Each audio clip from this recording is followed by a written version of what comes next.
Hello farmers, welcome to my channel. Subscribe ಮಾಡ್ಕೊಂಡು video ನೋಡಿ. ಇವತ್ತು ಪ್ರೈಸ್ ಬಂತು Nashik price. Third quality 72 130 rupees ಆಗಿದೆ. 70 ರೂಪಾಯಿಂದ 130 ರೂಪಾಯಿ ಗಂಟ ಹೋಗಿದೆ.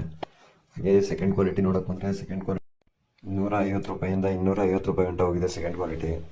ಹಾಗೆ ನೋಡೋಕೆ ಬಂದರೆ ಸ್ಟಾಕ್ ಒಂದು ಸ್ವಲ್ಪ ಜಾಸ್ತಿನೇ ಆಗಿದೆ. ಎಲ್ಲ ಬಕ್ರೀದ್ ಅಂದ್ಕೊಂಡು ಜಾಸ್ತಿ ಬೆಳೆದಿದ್ದಾರೆ ಸ್ಟಾಕು. ಮೋಸ್ಟ್ಲಿ ಬಕ್ರೀದ್ ಉಳ್ಕೊಂಡು ರೈಸ್ ಆಗೋ ಚಾನ್ಸಸ್ ಭಾಳ ಇದೆ. ಬಕ್ರೀದ್ಗೆ ಆಗಬೇಕು ನೋಡೋಣ. ಹಾಗೆ ಫಸ್ಟ್ ಕ್ವಾಲಿಟಿ ಬಂದರೆ 300 ರೂಪಾಯಿಂದ 350 ರೂಪಾಯಿ ಗಂಟ ಹೋಗಿದೆ. ನಿನ್ನೆ ಎಲ್ಲ ಕಡೆ ಪರವಾಗಿಲ್ಲ ಜಂಪ್ ಆಗಿದೆ. ಒಂದೊಂದು ಸ್ವಲ್ಪ ಸ್ವಲ್ಪ ರೈಸ್ ಆಗಿದೆ. ಮುಳ್ಕಲ್ಚೂರು 400 ರೂಪಾಯಿ ಆಗಿದೆ. ಮತ್ತು ಅಂಗಾಳು ಟೊಮೊಟೊ 500 ರೂಪಾಯಿ ಆಗಿದೆ ಟಾಪ್ ಪ್ರೈಸು ನಾಟಿ ಟೊಮೊಟೊ.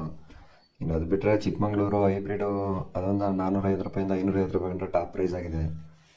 ಇನ್ನು ಕೋಲಾರ ಒಂದು ದಪ್ಪ ಆದರೆ ಜಂಪ್ ಆಗೋ ಸಾಧ್ಯತೆ ಎಲ್ಲ ಜಾಸ್ತಿ ಇದೆ. ಎಲ್ಲ ಡ್ಯಾಮೇಜ್ ಮಾಲ್ ಜಾಸ್ತಿ ಆಗಿರೋದ್ರಿಂದ ಬೇಗ ಹಣ್ಣಾಗ್ತವೆ. ಮತ್ತು ಮಾರ್ಕೆಟ್ ಒಂದು ಸ್ವಲ್ಪ ಸ್ಲೋ ಆಗಿದೆ, ನಡೀತಾ ಇದೆ. ಡ್ಯಾಮೇಜ್ ಮಾಲ್ ಇರೋದ್ರಿಂದ ಪಾರ್ಸಲ್ ತೆಗಿಯೋಕ್ಕಾಗಲ್ಲ ಅಂದ್ಬಿಟ್ಟು. ಇನ್ನೊಂದು ವೀಕಲ್ಲೆಲ್ಲ ರಿಟರ್ನ್ ಕಮ್ ಬ್ಯಾಕ್ ಆಗುತ್ತೆ ಅಂತ ಅಂದ್ಕೊಂಡಿದ್ದೀನಿ. ರಿಟರ್ನ್ ಆಯ್ತು, ರೈಟು ಪಕ್ಕ ಜಂಪ್ ಆಗುತ್ತೆ ಅಂತ ಅಂದ್ಕೊಂಡಿದ್ದೀನಿ.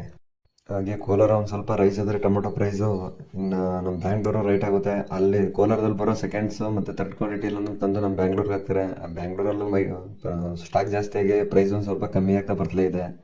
ಇನ್ನು ಅದು ಬಿಟ್ಟರೆ ಆ ಬ್ಯಾಂಗ್ಳೂರಿಂದ ಬರೋರು ಮೈಸೂರಿಗೆ ತಂದಾಕ್ತಾರೆ, ಬೆಂಗ್ಳೂರು ಹೋಗೋರು. ಹಂಗಾಗಿ ಮೈಸೂರು ಸ್ವಲ್ಪ